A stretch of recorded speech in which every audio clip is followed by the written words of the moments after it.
In 1889, an American woman named Florence Maybrick was convicted of murdering her husband in Liverpool, England, and sentenced to death. The arsenic found in his body was not enough to kill him. Her own husband's doctor had originally written gastritis on the death certificate before being pressured to change it. The judge at the end of the trial told a colleague, "They cannot convict her on that evidence." The chief prosecutor nodded in agreement. The jury convicted her anyway, in less than 1 hour. This is one of the most disturbing true crime stories in Victorian history, not because of what Florence Maybrick did, but because of what was done to her. Florence Elizabeth Chandler was born in Mobile, Alabama in 1862. Her father was a banker and former mayor. Her mother was a socialite who eventually married a German baron. Florence grew up across Europe, educated by private governesses, fluent in French and German, polished, sophisticated, and completely unprepared for what marriage to an Englishman would cost her. In 1881, on a steamship crossing the Atlantic, 18-year-old Florence met James Maybrick. He was a Liverpool cotton merchant. He was 42 years old. He was charming and wealthy, and he pursued her relentlessly.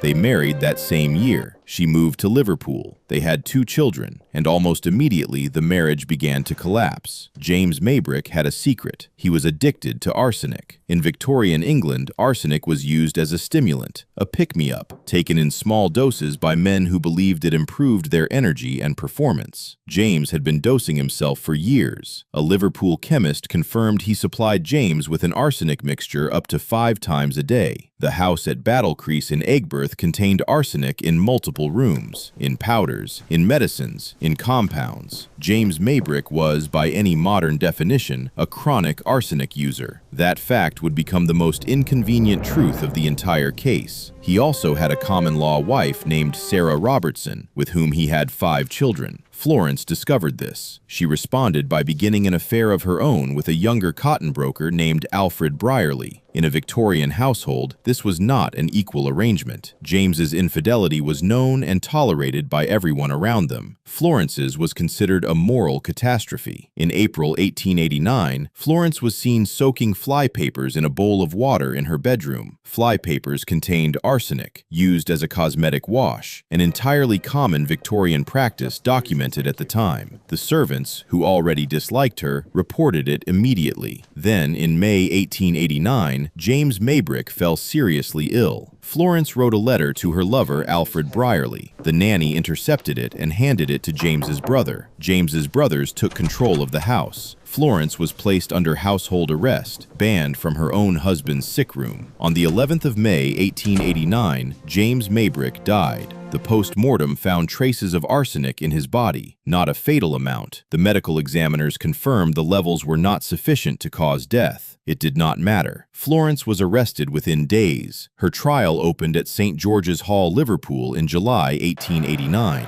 What followed was not a murder trial. It was a morality trial. The judge, Mr. Justice Stephen, told the jury directly that a woman who committed adultery was the kind of woman who could murder her husband. He asked the all-male jury to imagine their own wives being unfaithful. James Maybrick's years of infidelity and his documented arsenic addiction were minimized. Florence's affair was placed at the center of everything. She was convicted of murder and sentenced to death on the 7th of August, 1889. She was 26 years old. The outcry was immediate and transatlantic. Mass meetings were held across England and America. Petitions were signed by hundreds of thousands of people. The United States government formally appealed to the British Home Secretary for her release. Queen Victoria, who privately called Florence a wicked woman who should not escape justice, reluctantly commuted the death sentence to life imprisonment. The Home Secretary's own written findings stated the evidence does not wholly exclude a reasonable doubt. He spared her life while refusing to admit the conviction was wrong. Florence Maybrick served 15 years. She was released from Aylesbury Prison in January 1904 and returned to America. She never saw her children again. She lectured about prison reform for several years, wrote a book called My 15 Lost Years, and eventually disappeared into obscurity in rural Connecticut. She died alone and penniless in 1941 at the age of 79. The arsenic that killed James Maybrick, if it was arsenic that killed him at all, most likely came from the man himself.